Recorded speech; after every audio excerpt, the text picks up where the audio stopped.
क्रांतिकारी आंदोलन साथियों दो हिस्सों में है। एक तो 1857 की क्रांति हुई थी, 1757 से लेकर के 1857 तक अंग्रेज़ों ने हमारे देश पर कब्जा किया। राजाशाही व्यवस्था अलग अलग धर्मों की थी। मराठा साम्राज्य था, मुगलों के साम्राज्य थे, सिख साम्राज्य था। तीनों साम्राज्यों को ख़त्म किया अंग्रेज़ों ने। तो हम साथ ये देखते हैं कि अंग्रेज़ों ने एकीकरण किया। पता नहीं अंग्रेज़ नहीं आते तो हमारे देश में कितने साम्राज्य बनते। 1757 से 1857 के बीच में अंग्रेज़ों ने जितने राजाओं को अपने कब्जे में किया, राजाओं को स्वतंत्र छोड़ा, उनकी रियासत दी उनको, सारी रियासतें ये अंग्रेज़ों के गुलाम थे। तो हमारे देश के अंदर जो 1857 का क्रांति हुआ उसमें एक बहुत प्रमुख बात है जिसको ध्यान रखना। अंग्रेज़ों के खिलाफ भयंकर गुस्सा था और अंग्रेज़ों के साथ में ये राजाओं और जमींदारों के खिलाफ भी जनता के दिमाग में बहुत तगड़ा गुस्सा था। इसी गुस्से का फ़ायदा जो क्रांतिकारी आंदोलन था उन्होंने उठाया, उन्होंने इनको इकट्ठा किया। इसी समय डलहौजी ने एक नीति और बनाई जिसको हड़प नीति कहा जाता था। इस हड़प नीति का बहुत बड़ा रोल है इस क्रांति में, 1857 की क्रांति को पैदा कराने में। जो डलहौजी ने हड़प नीति बनाई थी उसके अंदर हड़प नीति क्या थी कि जिस राजा का बेटा नहीं है, बेटा मतलब उसकी खुद की संतान नहीं है, वो रियासत अंग्रेज़ों के अधीन हो जाएगी। वो किसी को गोद नहीं ले सकता, उसका चाचा बाबा ताऊ का कोई बेटा राजा नहीं बन सकता। अब ये है हड़प नीति। इसमें बहुत सारी ऐसी रियासतें थीं जिनके जो राजा थे उनको बेटा नहीं हुए।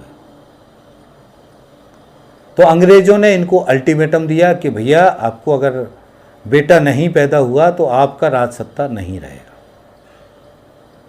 खुशी की बात यह है कि इस जो राजा थे इन्होंने सरेंडर करने की जगह अंग्रेज़ों से लड़ना स्वीकार किया और इन्होंने अंदर अंदर जो ये आम जनता के अंदर जो आग लगी हुई थी, इस आग के साथ कनेक्शन हुआ।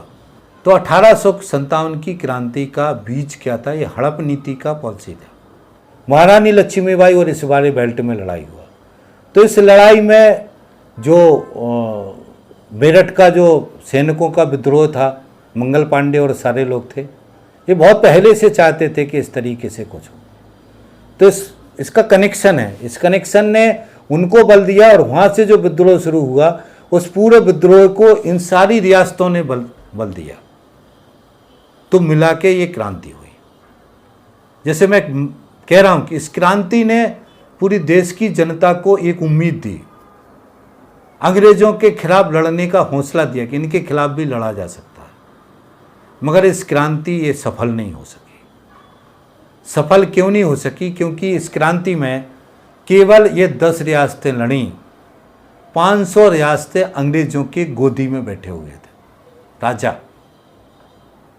जैसे मैं बताऊं आपको कि जब मुगल आए, इतिहास के बहुत सारे तथ्य हैं, तब सारे राजपूत आपस में मिलकर के इतने लड़े जिसका हद हिसाब नहीं। आपस में लड़ते रहे, मूछें अड़ते रहे। इस्लामिक शासक आए थे, उन्होंने एक एक को मार मार के ठीक किया और पूरे देश पे कब्जा कर लिया। इनका सच राजपूताना सब खत्म कर दिया। सब मिलके लड़ते तो इनको हरा देते। इसी तरीके से 1857 की क्रांति में अंग्रेज़ों के साथ हुआ। उस समय अगर राजपूत इकट्ठे हो जाते तो इस्लामिक शासक हमारे देश में नहीं आते। और दूसरी तरीके से यदि इस समय सारे रियासतें मिलकर के लड़ाई में शामिल हो जाती तो 1857 की क्रांति में ही अंग्रेज़ों को भगाना बहुत ही आसान हो जाता। हो सकता उसी समय हमारा देश आज़ाद हो जाता, अंग्रेज़ों को हम खदेड़ दिए होते।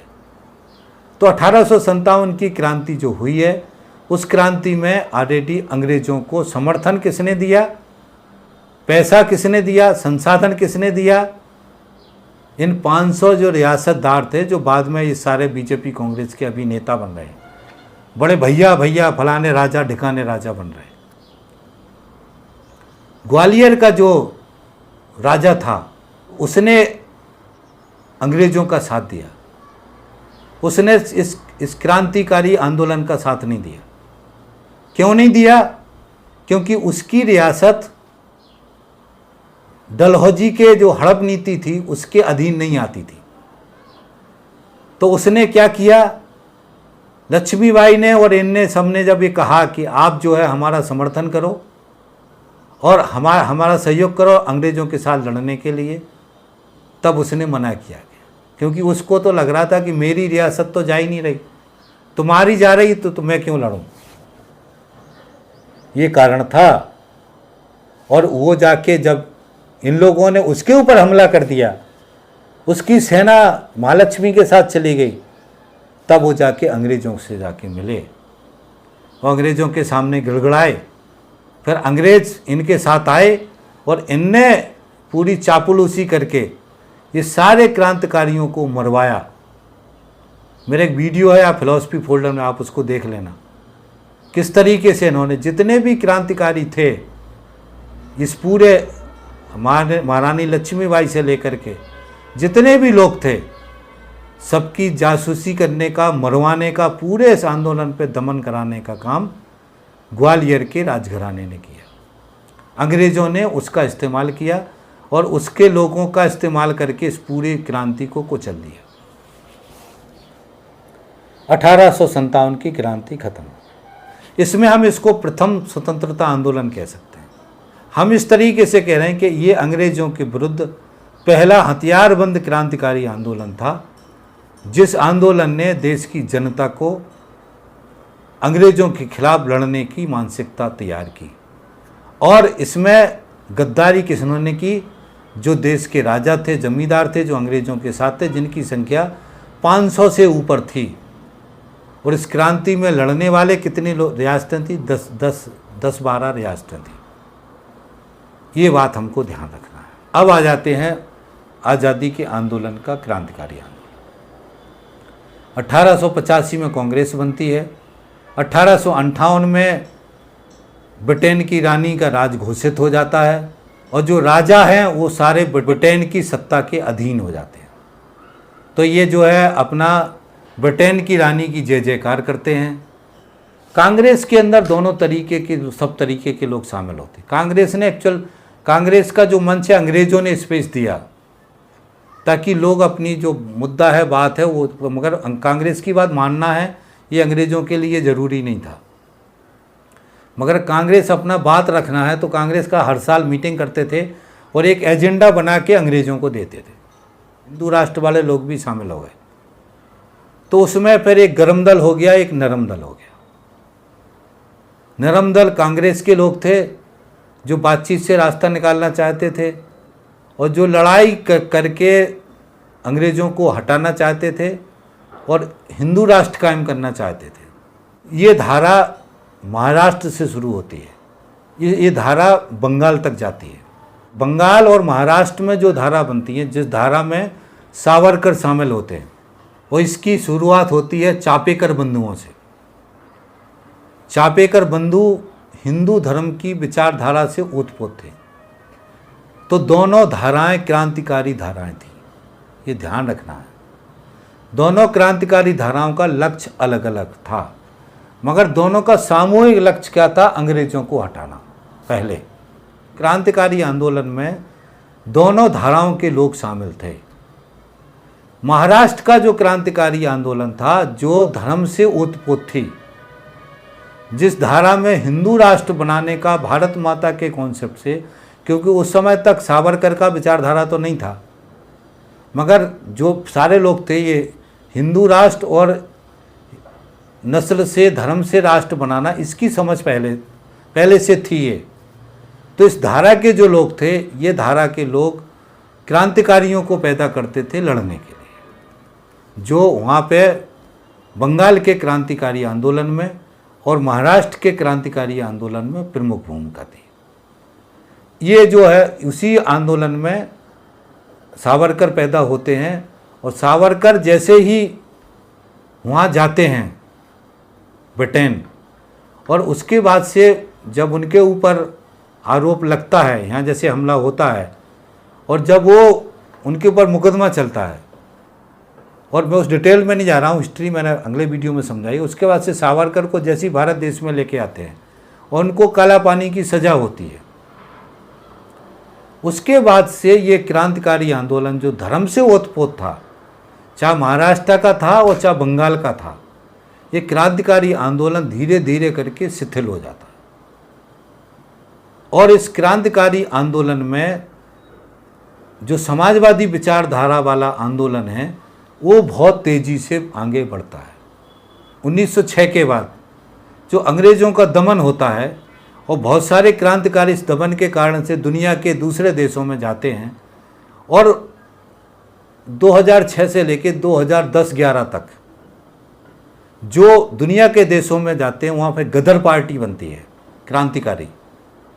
गदर पार्टी बनने के बाद से वो सारे दुनिया के जो बाहर गए क्रांतिकारी उस गदर पार्टी में शामिल होते हैं, और गदर पार्टी एक क्रांतिकारी प्रारूप या विचारधारा को बनाते हैं। क्रांतिकारियों का जो धर्मनिरपेक्ष का अवधारणा है उसको स्वीकारते हैं। ये ध्यान रखना हमेशा कि दुनिया की विचारधारा, जैसे मैंने बताया राष्ट्र बनाने की 2 तरीके की विचारधारा, इससे पहले वीडियो में समझा चुका हूँ। यदि आपने वो वीडियो ना सुना हो तो ज़रूर सुन लें। तो ये जो क्रांतिकारी आंदोलन में गदर आंदोलन जो हुआ, गदर पार्टी जो बनी, इन्होंने इस पूरी विचारधारा को दुनिया की विचारधाराओं के साथ धर्मनिरपेक्ष का आंदोलन या धर्मनिरपेक्ष का राष्ट्र बनाने का और धर्म को राजनीति से अलग करने वाला कॉन्सेप्ट था, इसको स्वीकार किया। उसके साथ से समाजवादी जो विचारधारा था, समाजवादी व्यवस्था को कायम करने का कॉन्सेप्ट लेके आए। हमारे देश में अंग्रेज़ों से देश को आज़ाद कराने के बाद समाजवादी व्यवस्था कायम करना है, ये कॉन्सेप्ट लेके आए। धर्मनिरपेक्षता का कॉन्सेप्ट लेके आए। शुरुआती दौर में संविधान का जो व्यवस्था है उसका समर्थन किया इन्होंने कि पहले अंग्रेज़ों को हटा के एक राष्ट्र तो बने, और हर देश में ऐसा हुआ। और राष्ट्र बनने के बाद फिर क्रांति करके समाजवादी व्यवस्था कायम करना है। 1915 के बाद से जो धर्म से ओतप्रोत क्रांतिकारी आंदोलन था ये पूरी तरीके से अलग हो गया, पूरी तरीके से आज़ादी के आंदोलन से अलग हो गए। हिंदुस्तान रिपब्लिक एसोसिएशन बना, जब वो समाजवादी व्यवस्था की तरफ आंदोलन चला गया तब इन्होंने उसको भटक गया कह दिया। और जब धर्म से ओतप्रोत था तो उस समय भी ध्यान रखना कि ये मुसलमानों को नहीं लेते थे, अपना क्रांतिकारी नहीं बनाते थे। जब से ये गदर आंदोलन के बाद धर्मनिरपेक्ष की अवधारणा से समाजवादी विचारधारा के लोग विचारधारा आगे बढ़ी, तब क्रांतिकारी आंदोलन में मुसलमानों का एंट्री हुआ। अशफाक उल्लाह जैसे नौजवान आए और बड़ी संख्या में क्रांतिकारी आंदोलन में मुसलमान शामिल हो गए। तो विचारधाराओं का कनेक्शन कैसे होता है जिसको समझना, जिससे परिस्थिति बदलती है। तो आरएसएस उस विचारधारा से क्रांतिकारी आंदोलन से अलग हो गया। तो क्रांतिकारी आंदोलन में, आज़ादी के आंदोलन में क्रांति का जो सावरकर का भूमिका था, 1911 से ही सावरकर ने अपने माफ़ीनामा लिखने शुरू कर दिए थे, कई माफ़ीनामे लिखे। तो ये समझना है कि ये पूरा एक दर्शन है, पूरा विचार है राष्ट्रीय स्वयंसेवक संघ का, जो हिंदू राष्ट्र का इनको समझ आ गया था कि चाहे कांग्रेस आज़ादी कराए या दूसरे लोग आज़ादी कराए, देश तो आज़ाद होना ही है। अब आज़ादी के बाद हिंदू राष्ट्र बनाना है, इसके काम पे लग गए थे ये। 1920 के बाद, 1918 के बाद, 1915 के बाद क्रांतिकारी धारा के जितने भी लोग थे, क्रांतिकारी धारा में जो थे, जिन्होंने कुर्बानियाँ भी दी, जिनकी मौतें भी हुई, उनको क्रांतिकारी नमन है। भले ही वो धर्म से ओतप्रोत थे, और धर्म से ओतप्रोत क्रांतिकारियों का भी हम ये भूमिका जो है, आरएसएस जो कहता है कि धर्म का क्रांति का भूमिका है, इस इतना भूमिका था, इसको हमको स्वीकार करना चाहिए। मगर भगत सिंह और बाकी जो अशफाक उल्लाह का ये जो टीमें हुई, ये टीमें समाजवादी विचारधारा के साथ था, एक गदर आंदोलन की विचारधारा के साथ लोग जुड़े हुए थे। यहाँ से बहुत बड़ा परिवर्तन हुआ, गदर आंदोलन ने बहुत बड़ा परिवर्तन किया। तो इस तरीके से जो क्रांतिकारी आंदोलन यहाँ आता है, और उसके बाद से क्रांतिकारी आंदोलन हथियारबंद क्रांति का एक रूप लेकर के आगे बढ़ता है। यही विचारधारा क्रांतिकारी आंदोलन की विचारधारा बनती है, और यही विचारधारा कम्युनिस्टों की विचारधारा बनती है। ये ध्यान रखना, जो तीसरी विचारधारा मैंने बताई ताकत। इसलिए पूरी जो लड़ाई, हथियारबंद क्रांति, कुर्बानी, जाने देने का लिए लोगों को तैयार करना, मजदूर किसानों को इकट्ठा करना, अंग्रेज़ों के खिलाफ लड़ना, जमींदारों के खिलाफ लड़ाना, उनको उनको पूरे तरीके से अपने विचार उनको समझाना, ये सारा काम गदर आंदोलन, क्रांतिकारी आंदोलन और कम्युनिस्टों ने किया। इस तत्व को अच्छी तरीके से ध्यान रखना। जब भगत सिंह का इनका फांसी होता है, चंद्रशेखर आज़ाद का शहीद होते हैं, उसके बाद से क्रांतिकारी आंदोलन बहुत ही कमज़ोर हो जाता है। उसी सीक्वेंस को आगे सुभाष चंद्र बोस ने बढ़ाया, हथियारबंद क्रांति से लड़ने का, समाजवादी व्यवस्था को कायम करने का। उन्होंने भी एक पार्टी बनाई, उन्होंने और दुनिया के देशों में गए हो, मगर सुभाष चंद्र बोस ये चाहते थे कि किसी भी हालत में, किसी भी ताकत से, हथियारबंद तरीके से ही क्रांति करके ही अंग्रेज़ों को भगाया जा सकता है। इसलिए एक गांधी की धारा थी, ये क्रांतिकारी आंदोलन जो भगत सिंह, चंद्रशेखर आज़ाद, अशफाक उल्लाह खां, इन लोगों का था, उसी धारा में आगे चल के सुभाष चंद्र बोस की एक धारा थी। सुभाष चंद्र बोस की धारा में सुभाष चंद्र बोस तो जर्मनी, हिटलर के पास भी चले गए थे। अब उस समय की परिस्थिति ये थी, हिटलर से उन्होंने सहयोग मांगा कि अंग्रेज़ों को भगाने के लिए आप सहयोग करो। उस समय की कम्युनिस्टों की भी हालत देख लो, क्योंकि रूस ब्रिटेन वाली जो पक्ष था उसके साथ था। तो हमारे देश में 1942 का जो भारत छोड़ो आंदोलन कांग्रेस ने चलाया, महात्मा गांधी ने, उसमें कम्युनिस्ट पार्टियां शामिल नहीं थी। ऐतिहासिक गलतियां हैं। रूस को बचाने के लिए हमारे देश के कम्युनिस्टों ने जो है भारत छोड़ो आंदोलन में सहयोग नहीं किया, कांग्रेस का, अंग्रेज़ों का सहयोग किया, चुप हो गए उस समय। ये कम्युनिस्टों का बहुत बड़ा गलती था इस समय का। अब देखो, अब महात्मा गांधी गांधी कैसे बने? आरएसएस जो बड़ी ताकत थी वो 1920 से अलग हट गए।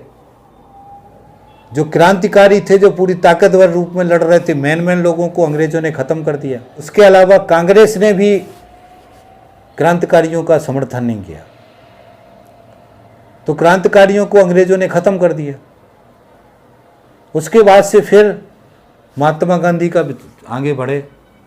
तो दो जो प्रमुख ताकतें थी, तीन में से, वो एक को वैसी साइड कर दिया, दूसरे को अंग्रेजों ने ख़त्म कर दिया। गांधी एक्चुअल अहिंसात्मक बात करते थे, हिंसा करनी नहीं है, इसलिए अंग्रेज़ों को गांधी से बिल्कुल डर नहीं था कि हथियारबंद क्रांति कर देगा। महात्मा गांधी से ऐसा कोई डर था नहीं। तो अब दोनों विचारधारा साइड हो गई, और 1942 में जब भारत छोड़ो आंदोलन, तो वहाँ कम्युनिस्ट भी साइड हो गए, तो महात्मा गांधी गांधी बन गए।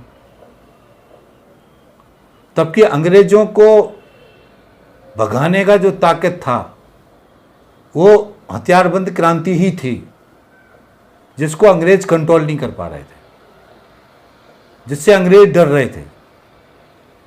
फिर सुभाष चंद्र बोस ने आज़ाद हिंद फौज बनाई, उन्होंने एक युद्ध करने का, हथियारबंद क्रांति करने का आह्वान किया देश के लोगों को।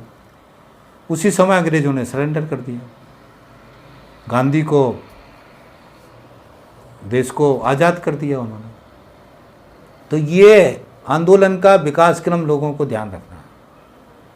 क्रांतिकारी आंदोलन के परिप्रेक्ष्य में ये ध्यान रखना है कि क्रांतिकारी आंदोलन में कांग्रेस बिल्कुल नहीं थी, क्रांतिकारियों का समर्थन कांग्रेस ने बिल्कुल नहीं किया। महात्मा गांधी क्रांतिकारी आंदोलन की घोर विरोधी थे, उन्होंने क्रांतिकारियों को कभी समर्थन नहीं किया। राष्ट्रीय स्वयंसेवक संघ क्रांतिकारी आंदोलन शुरू में धर्म से ओतप्रोत था।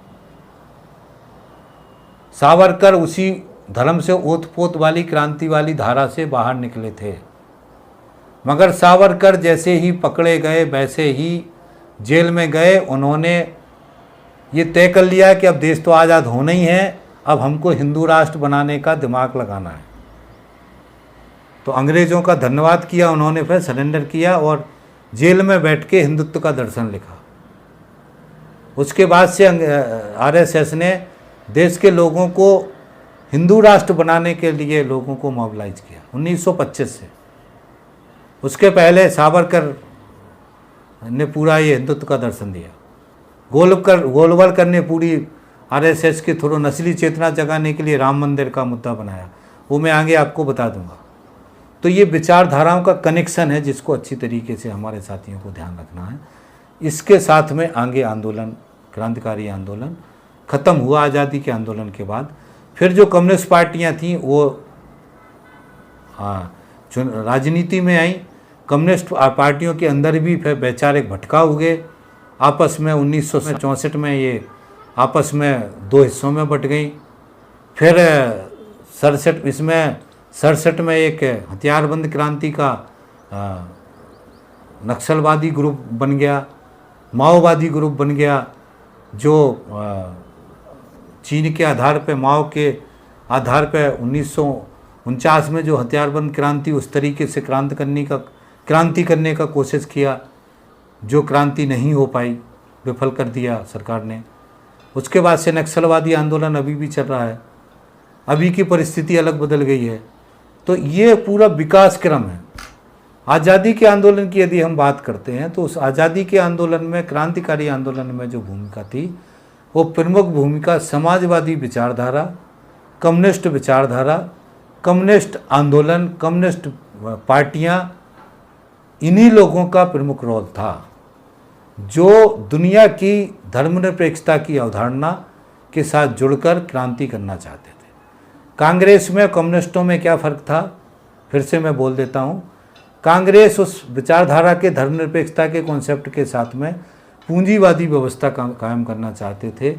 कम्युनिस्ट पार्टियां और क्रांतिकारी पार्टियां हथियारबंद क्रांति करके, और कांग्रेस हथियारबंद क्रांति से नहीं चाहते थे, अंग्रेज़ों के हाथ जोड़ के चाहते थे, और महात्मा गांधी के आने के बाद अहिंसा से चाहते थे। कम्युनिस्ट और ये सब क्रांतिकारी आंदोलन करके हथियारबंद क्रांति से उस व्यवस्था को, अंग्रेज़ों को हटाना चाहते थे, और उसके बाद समाजवादी व्यवस्था कायम करना चाहते थे। और आरएसएस हिंदू राष्ट्र कायम करना चाहता था। 3 धाराएं बनी थी। 3 धाराओं में पहली धारा को देश ने समर्थन दिया। कांग्रेस के आज़ादी के बाद से, कांग्रेस का 2014 के पहले तक ये बोलते हैं लोग के कांग्रेस का राज सत्ता रहा है। इतना समय देश की जनता ने कांग्रेस को दिया है। कांग्रेस ने एक राष्ट्र को राष्ट्र के रूप में गढ़ने का कोशिश किया है, बहुत सारी चीज़ों को डेवलप किया है। विकास क्रम में सभी का योगदान है, जो भी रहा है सबका अपना अपना योगदान है। सबने अपने समय में बेस्ट से बेस्ट करने की कोशिश की है परिस्थितियों के आधार पर। उसके बाद से 2014 से हिंदू राष्ट्र वाले लोग आ गए हैं। अब वो किस दिशा में देश को ले जाते हैं, और पूर्ण बहुमत से सरकार मिली है 2014 से, तो किस दिशा में देश को ले जाएंगे ये देश देख रहा है। और अभी इस चुनाव के बाद हिंदू राष्ट्र के लोगों की घोषणा कि हिंदू राष्ट्र कायम होगा, मंदिर बन गया है। तो अभी सारी विचारधाराओं में आगे देश की जनता हिंदू राष्ट्र वाली विचारधारा को कितना और समय देती है। इसके बाद तीसरा नंबर कम्युनिस्टों का आएगा, सुनिश्चित है कि आएगा, मैं गारंटी से कह रहा हूं। क्योंकि कांग्रेस जो विचारधारा है उसको ख़त्म करने का काम इस हिंदू राष्ट्र की विचारधारा ने किया, और हिंदू राष्ट्र की विचारधारा को कांग्रेस आज की तारीख में उसका जो विरोध करना चाहिए था, या उसकी समझ से जो उसमें कांग्रेस की विचारधारा कमज़ोर है, क्योंकि धर्म का जो है विरोध नहीं कर पाते, भौतिकवादी दर्शन का समर्थन नहीं कर पाते, मनुस्मृति में चले जाते हैं। इसलिए कांग्रेस कभी भी आरएसएस का खात्मा नहीं कर सकता। वैचारिक रूप से आरएसएस की विकृति का खात्मा क्रांतिकारी आंदोलन करेगा, कम्युनिस्ट पार्टियां करेंगी, भौतिकवादी दर्शन करेगा, और जो दुनिया की ये धर्मनिरपेक्षता की अवधारणा की, संविधान की, राज्य की विचारधारा है, ये सब मिला करके राष्ट्रीय स्वयंसेवक संघ और भाजपा को सत्ता से उतार पाएंगे। तो तीसरा, जो जब राष्ट्रीय स्वयंसेवक संघ और भाजपा विकृत होंगे तो इस विकृति का मुकाबला कम्युनिस्ट ही करेंगे और कम्युनिस्ट ही एक नई उम्मीद देश के सामने रखेंगे और देश उनको मौका देगा एक नया राष्ट्र गढ़ने के लिए, जिसमें हमने अभी एक किताब बहुजन और वामपंथ लिखी है, जिसमें एक कोशिश की है कि ये जब समय आएगा, इस समय देश की और दो ताकतें हैं, बहुजन और वामपंथ, जो मिलकर एक बड़ी ताकत बन सकती हैं। क्योंकि कांग्रेस का समय निकल गया, अभी इसका समय निकलेगा। जब ये समय आएगा तो बहुजन और वामपंथ मिल करके एक बड़ी पावर बनेंगे, जो पावर एक नया भारत का निर्माण करेंगे। तो ये समय कितना लगेगा, कैसे होगा, ये तो मुझे नहीं पता, मगर ये होगा, मैं बिल्कुल सुनिश्चित हूँ। ये जो तीसरा समय आने वाला है, इस समय को पाने के लिए कम्युनिस्ट पार्टियों को भी अपने अंदर निरंतर बदलाव करना पड़ेंगे। परिस्थिति के अनुसार खुद को, संगठन को, काम करने की पद्धतियों को बदलना होगा। जो भी नई टेक्नोलॉजी आती है, समय परिस्थिति के हिसाब से जो बदलाव होते हैं, उन सारे बदलावों को स्वीकार करना होगा। कैडर्स को वैचारिक चेतना के साथ तैयार करना होगा। ये सारी चीजें कम्युनिस्ट पार्टियों को इस पूरे विकास क्रम में अगली तैयारी के लिए करना होगा। यदि कम्युनिस्ट चाहेंगे कि समय के हिसाब से जनता जब क्रांति के लिए तैयार होगी और जब जनता सड़कों पे निकलेगी, तब हम उसके पीछे चल देंगे, नेतृत्व करेंगे, ये कभी नहीं होगा, कभी नहीं होगा। हमको कैडर्स को और जनता के बीच में गतिविधियों से उनके माइंड सेटअप को बदलना होगा। विकल्प के रूप में कम्युनिस्टों को देश के सामने अपना पक्ष रखना होगा। सारी कम्युनिस्ट पार्टियों को आपस में भी व्यापक एकता बनानी होगी। जो वैचारिक मतभेद हैं उनको चर्चा करके एक किसी प्लेटफॉर्म पर आके एक तरीके का विकल्प बनाना होगा।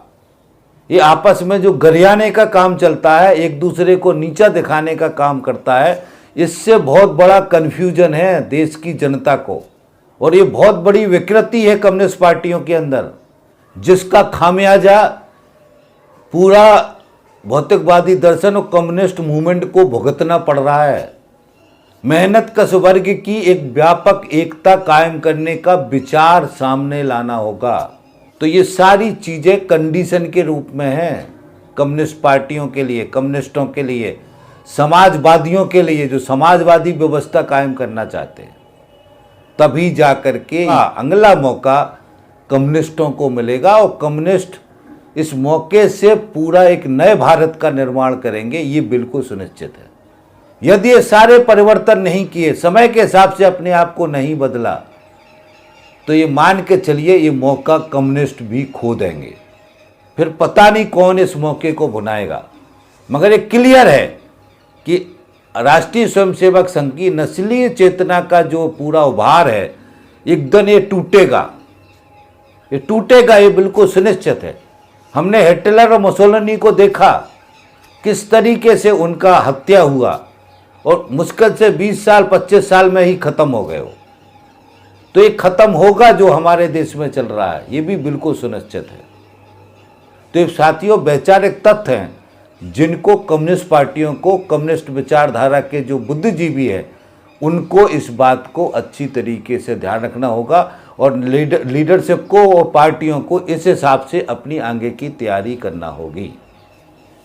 तो अब इस वीडियो को यहीं ख़त्म करता हूँ। आपसे निवेदन करता हूँ कि हमने 6 किताबें पब्लिश की हैं।